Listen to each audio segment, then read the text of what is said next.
Hey guys, this is CJ McCullough coming back to you with another video. For any of those who don't know me, my name is CJ McCullough. I'm a wedding and portrait photographer in Bethlehem, Pennsylvania, but I also do work in most of Philadelphia, New York, New Jersey, and Delaware and Maryland. On this channel, for the most part, I stick to portrait photography and will be in the future some different wedding experiences. Plan to do some behind the scenes for weddings and some different events, just to give you a little perspective on that, and some different perspectives on portrait photography and my take on it, and hopefully in the future some camera videos and lens videos and different tech talk and stuff. So stay tuned if you're interested in that type of content. I'm also looking to do a plethora of things. It's really hard to stay in a niche nowadays with YouTube, but I definitely want to take you guys along with all of the different activities and things that I happen to be doing. So I recently had an issue where I took a self-portrait of myself, a headshot if you will, and I used that headshot for LinkedIn or for different things, and I wanted to update my headshot now because when I had originally exported, as I was first coming up in photography, I didn't know much about exporting in full resolution and how to go about doing that through Lightroom. But now that I've gained that knowledge, I wanted to go ahead and show you guys exactly my whole process as far as how to take a headshot or self-portrait without any help from anyone else, just me and you, and let's see if we can get this done. All right guys, so for the equipment in this particular experiment, we're going to need, number one, yourself, and make sure you put on whatever you want to wear to get your self-portrait done. We'll also have your cameras.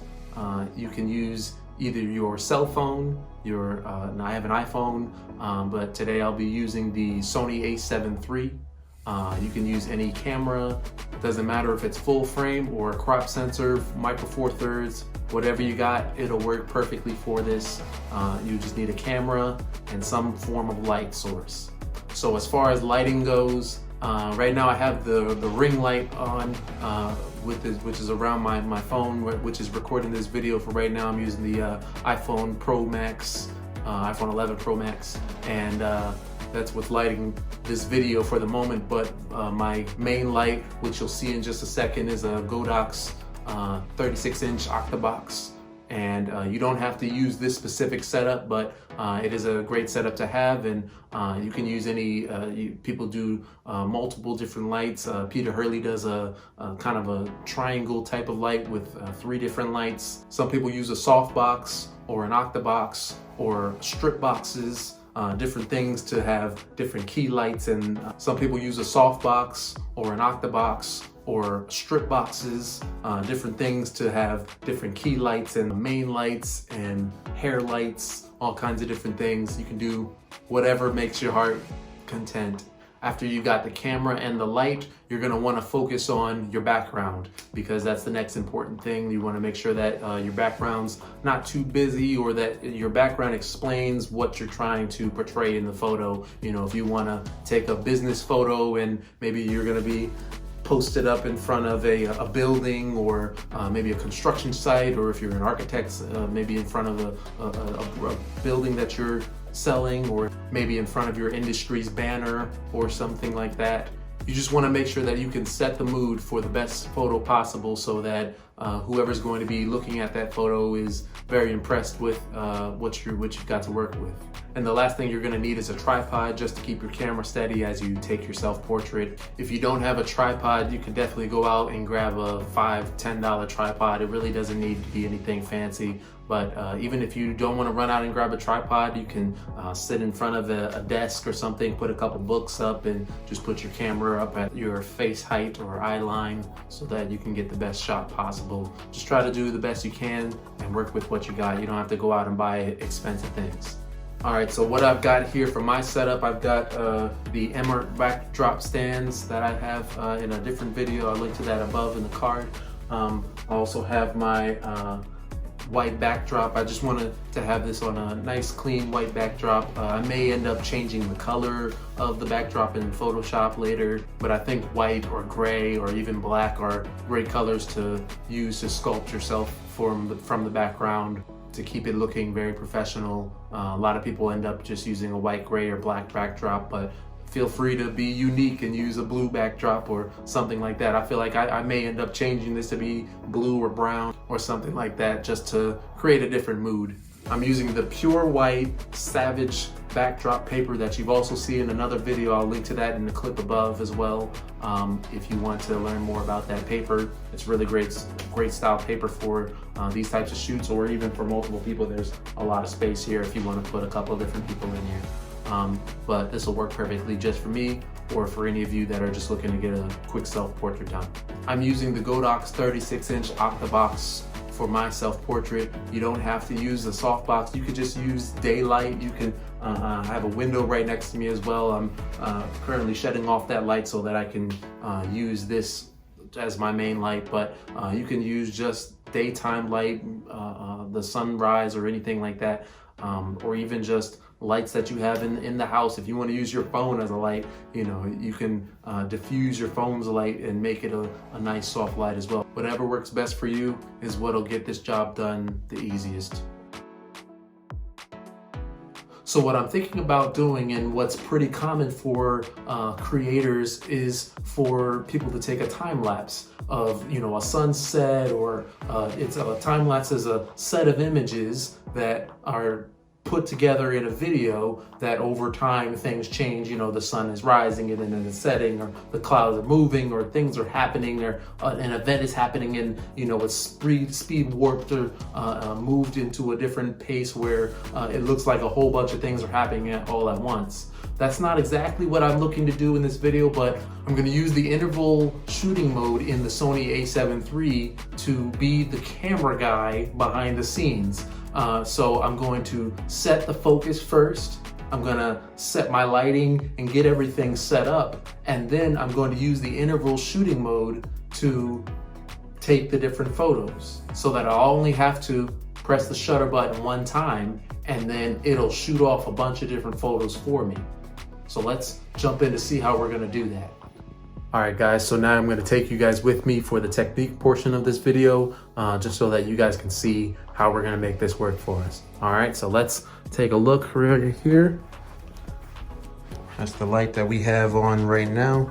Here we've got the Sony a7 III with the Tamron 28-75.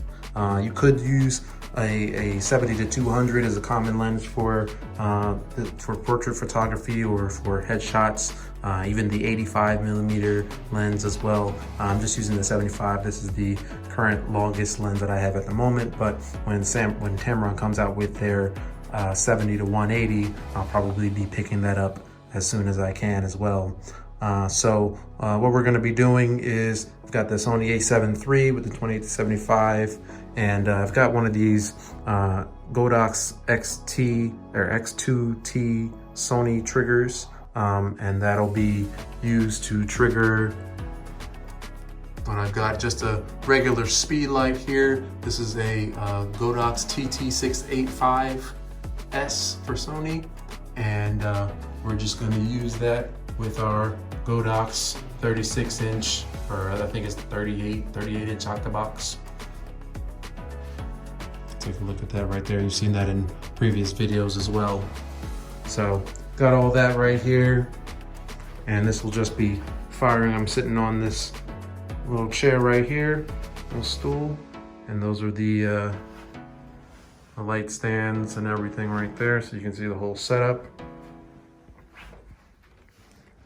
All right, so I'm going to show you guys what we're working with here.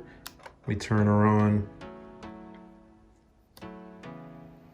All right, so just to show you my settings, I'm currently working with, we may even just darken this up just a little bit. Actually, let me turn off my main light here for the video. There we go, now it's nice and dark. So what we want is a completely black background, or we want it completely black in camera first before we start to add extra light into it as well. And we'll see why in just a second. We want to make sure that just all of the ambient light, this yellow ambient light here that for this room is canceled out, so that all of the light, the only light that's actually hitting this or hitting me is this Godox Octabox. All right, so we're gonna slide right over here. These are the settings that I'm using. Your settings may differ just a little bit, but it'll depend on your situation. What I want to make sure that I do is that I shoot at ISO 100 so that I get the cleanest image possible. I'm shooting at f8 just so that I have a larger depth of field. I don't need a shallow depth of field for this particular shoot. I want to make sure that everything is in focus. And I'm also shooting at 1/100th of a second. It seems that it's getting black and dark enough for it. If just to show you what we're looking like right here, if I was to increase the f-stop, it would go up and then the light, it would get brighter. So we just bring it down till it's just about black. Just right there. So if I was to take a photo right there, I got it on a timer.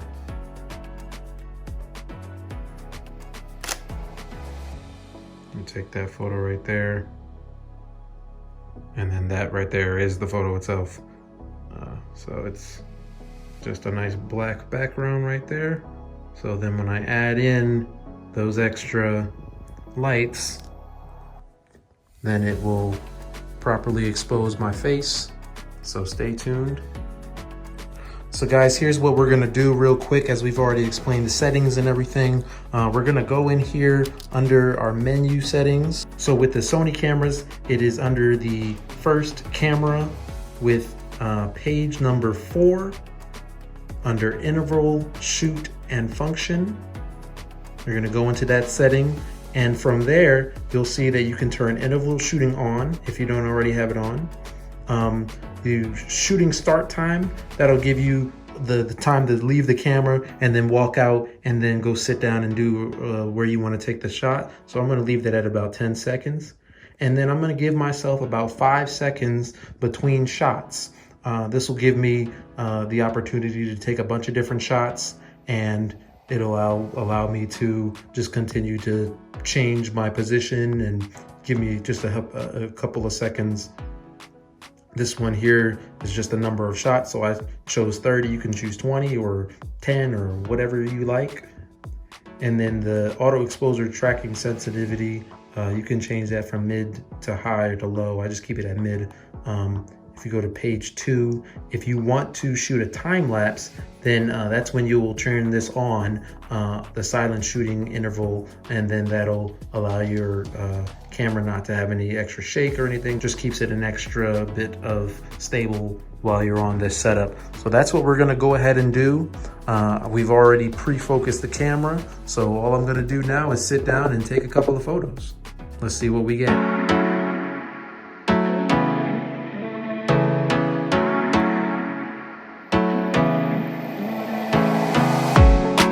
Get away, but I could use some company. If you're alone like me, we could go on a trip. Girl, I wanna see the sun, dive into the deep ocean, dance with you all night long, move as you swing your hips. Let's take a break from the stress and the hate. Feel the loving, feel the rhythm, singing oh na na, oh na na. I wanna go where the birds fly low. Feel my heartbeat, feel the music, singing oh na na na na. I can take you anywhere you want, if you come with me tonight. I can show you things you've never seen, if you come with me tonight. Say the words and I'll make it happen, where do you wanna go? I can take you anywhere you want, if you come with me tonight. Life is so bittersweet. All right, guys, if you guys found this video to be useful, please leave a like down below. like, comment, subscribe to this video if you are interested in seeing future videos that are innovative thinking like this, using the time lapse on your camera to take a couple of photos for you. And if you enjoyed this video, definitely leave a like. It really helps the channel. And subscribe to this video for looking for more videos. Ring the bell icon if you are interested in seeing when I upload new content.